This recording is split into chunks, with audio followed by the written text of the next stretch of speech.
السلام علیکم ورحمۃ اللہ وبرکاتہ۔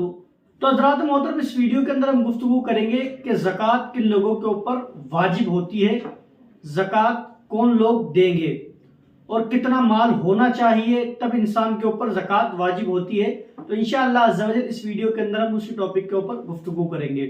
تو حضرات محترم، یاد رکھیے گا کہ ہر وہ انسان جو مسلمان ہو اور عقل مند ہو اور اس کے پاس 7.5 تولہ سونا یا 52.5 تولہ چاندی یا اتنا کیش ہو یا مال تجارت ہو، تو جن لوگوں کے پاس یہ ساری چیزیں موجود ہیں ان کے اوپر زکوٰۃ واجب ہو جاتی ہے۔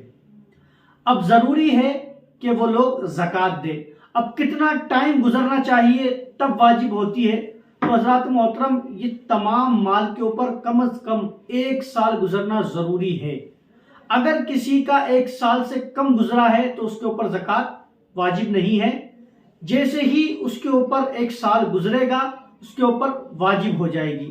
مثال کے طور پر مان لیجئے کہ ایک رمضان کو آپ کے پاس 50,000 روپے آ گئے۔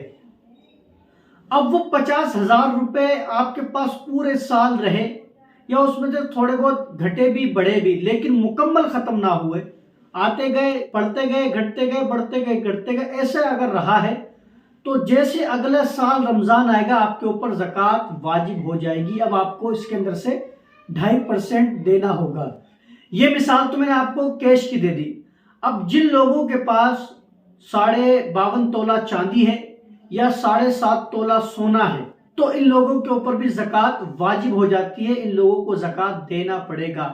اگر کسی شخص نے سرے سے زکوٰۃ کا انکار کر دیا کہ میں زکوٰۃ کو مانتا ہی نہیں ہوں، زکوٰۃ کیا ہے، زکوٰۃ کوئی چیز نہیں ہے، تو یاد رکھیے گا کیونکہ زکوٰۃ یہ فرائض میں سے اور زکوٰۃ کا انکار کرنے والا کافر ہے۔ تو اس بات کو ہمیں ذہن میں رکھنی چاہیے کہ جن لوگوں کے اوپر زکوٰۃ واجب ہو گئی ہے وہ لوگ زکوٰۃ ضرور ادا کریں۔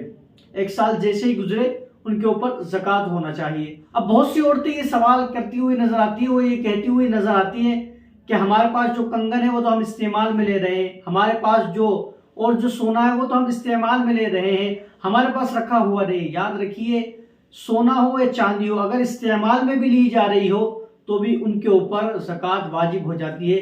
جیسے ایک حدیث پاک ملتی ہے، میرے آقا صلی اللہ علیہ وسلم کی بارگاہ میں ایک عورت آئی تو میرے آقا صلی اللہ علیہ وسلم نے اسے سونے کے کنگن پہنے ہوئے دیکھا تو میرے آقا نے ارشاد فرمایا، کیا تم نے اس سونے کے کنگن کی زکوٰۃ دی ہے؟ تو اس نے عرض کیا، بولا حضور میں نے اس کی زکوٰۃ ادا نہیں کی ہے۔ تو میرے آقا صلی اللہ علیہ وسلم نے ارشاد فرمایا کہ جس کے پاس سونا ہو اور وہ دنیا کے اندر اس کی زکوٰۃ نہ دیتا ہو تو میرے آقا ارشاد فرماتے ہیں کہ تو رب تبارک و تعالیٰ کل قیامت کے اندر اس کو آگ کے کنگن پہنائے گا۔ اب یہاں سے بات سمجھ میں آتی ہے، تو جو شخص اپنے زیورات کے اوپر زکوٰۃ نہیں دیتا ہے تو کل قیامت میں اس کو رب تبارک و تعالیٰ اگر کنگن ہے تو اس کو کنگن پہنائے گا، اگر کوئی ہار سیٹ ہے تو آگ کا اسے ہار پہنایا جائے گا۔